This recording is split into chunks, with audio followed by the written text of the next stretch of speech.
We're going to have a chat about all things digital in real estate. And Let's do it. since you are very active on your social media, which is brilliant, and I want to say over 10,000 followers on Facebook alone, 2,500, nearly 3,000 on Instagram. When you thought of digital marketing for your business and for your team, where did you start?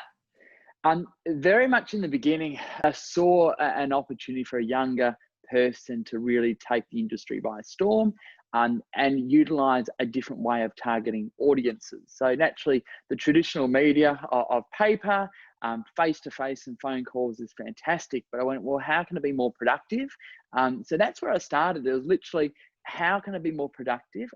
How can I take advantage of maybe being a little bit younger and a little bit more ambitious?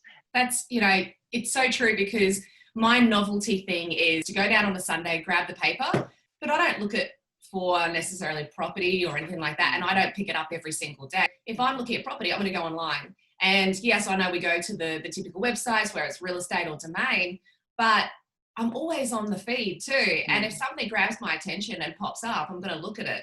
So we are moving away from that. And the people that are trying to attract a different audience, you've got to do everything. And they say that if you're not doing everything, you're not doing enough. It was quite interesting, when I first started what I wanted to post, and I've changed it over time. It used to be all about real estate. It used to be just all about business. And now I really try to personalize it and actually sort of show who the real Josh is. And in our industry, I think there's a challenge there, because you talk about being a business person, and then there's your business side, but then you also talk about being relatable or authentic. I think a lot of people that we talk to as well, they sort of say, when do you share, and how much do you share, and do I make it my personal page or do I make it my business page? And a lot of people get a bit stuck by that. And like you said, if that's what you want to do, if you're happy to promote a little bit more about yourself, which is really important in sales, because people will buy from you if they like you, or they sell from you if they like you. Do you have an intention behind your steps and where you go? And do you sort of say, okay, well, I'm going to do a video for every property, we're going to place it on there, or do we, pay for advertising? What's your plan? In our industry, again, we're real estate agents. We're not meant to be gurus in social media marketing. And sort of, I think there's a big fear in our industry of, I have to be everything. I have to try and do everything which everyone is doing. So I tried to really simplify, going, I have to be on there, but let's keep it simple. Let's keep it consistent. Hire people who know what to do. Don't try and become an expert in every single facet if it's not what you're meant to be doing.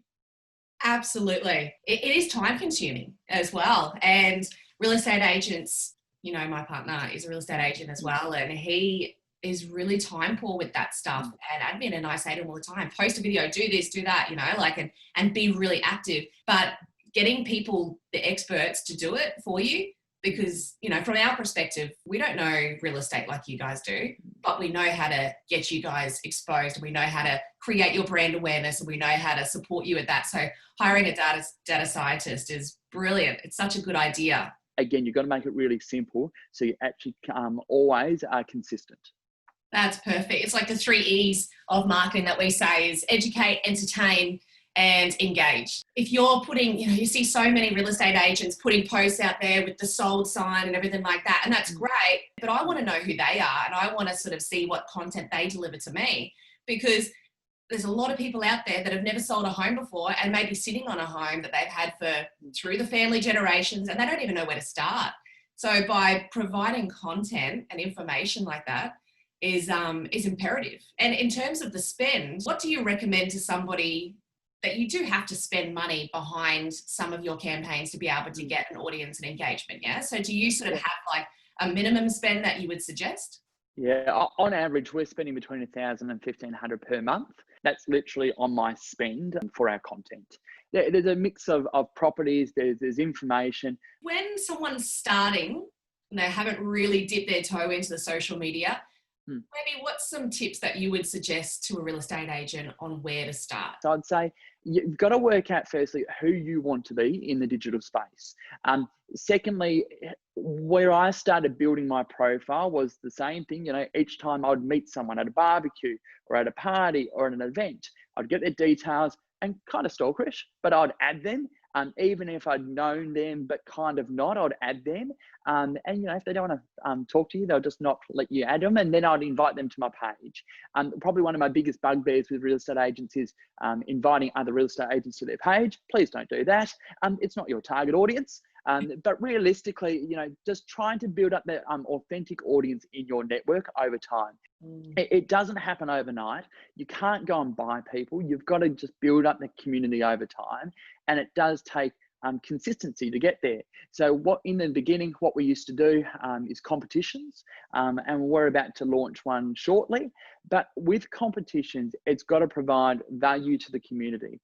So it's being relevant. It's not just doing it for the purpose of actually just getting followers, but it's actually trying to create conversation, engage with the audience. Like if you look at my post right now with the waterfall, I'm commenting back where people are asking me, is it an easy walk? Is it a flat walk?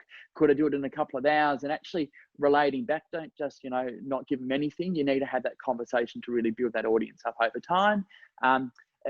We just mentioned about the sold, and that's a really polarizing thing, because to some people they feel like that they're bragging and they don't want to celebrate their successes. I think you've got to be really careful how you do it, but you can still do it in a really engaging way. So it's things like, if you know the vendor or the purchaser, and with their permission, you got to ask first. Don't do what I did way back in my career, which I didn't ask, and I just posted with their names there, and it got a little bit awkward because they wanted to keep it quite private. But ask first, take a photo, celebrate, tag them into that post. What you'll find is that they'll probably share it if it's news which they want to share with their friends and family, and then their friends and family are going to start commenting. That's a great way of really building trust. Celebrating someone's big moment, but also being able to share your successes in not so much of an egotistical way online. It's like building a relationship with somebody. It does take time. And, when we talk to real estate agents and they're working with us for the first couple of months, that we say that right from the start, 3 months minimum to really understand the values and what you want to do with your platform and your business and where the direction is that you want to go. And then after that, start implementing some of the things to put into it, because it does take time. And fortunately, we've got examples like you that have tried and tested and can sort of give us the what not tos and what tos as well, that can shorten that length of time by providing people with content and education. And that's what we do. We sort of try to work out content, workshops, webinars, to be able to provide these ideas, because all the ideas that you've said has to be relevant to your audience. Every post that you post on social media has to have an intention behind it. Why are you posting? And it gives you that edge, I guess, especially with real estate now more than ever, is to try to change the game. Talk to a different audience. The simple philosophy of real estate is just about connection. It's about helping someone, giving them really measured advice, professional advice, and getting them from A to B. If you understand the fundamentals and you're all about creating content and educating someone and doing it for the right reasons, you'll build that following up over time. Don't be afraid to bring people onto your team who are experts in that area. And I keep on saying that because it's something which I've learned. I tried to be the guru of everything, and I learned over time that physically you just can't do it. And so hire the experts who know exactly what they're doing, and they can really empower you and let you do your job absolutely amazingly. I love it. That's a good takeaway, actually. That's a good finish, a good wrap up to sort of say, if you're not doing anything at the moment, get started, build the relationship, get involved with the community. You don't have to think you're going to get 10,000 people overnight. It's if you get 10, because they've got 20, 30, 40, 50 friends that if they like some content, they'll share it, but just start producing content that's manageable. And if you don't know how to do it, find out from someone who can. Just take it day by day, do the simple things, and then over time, you'll build something pretty incredible.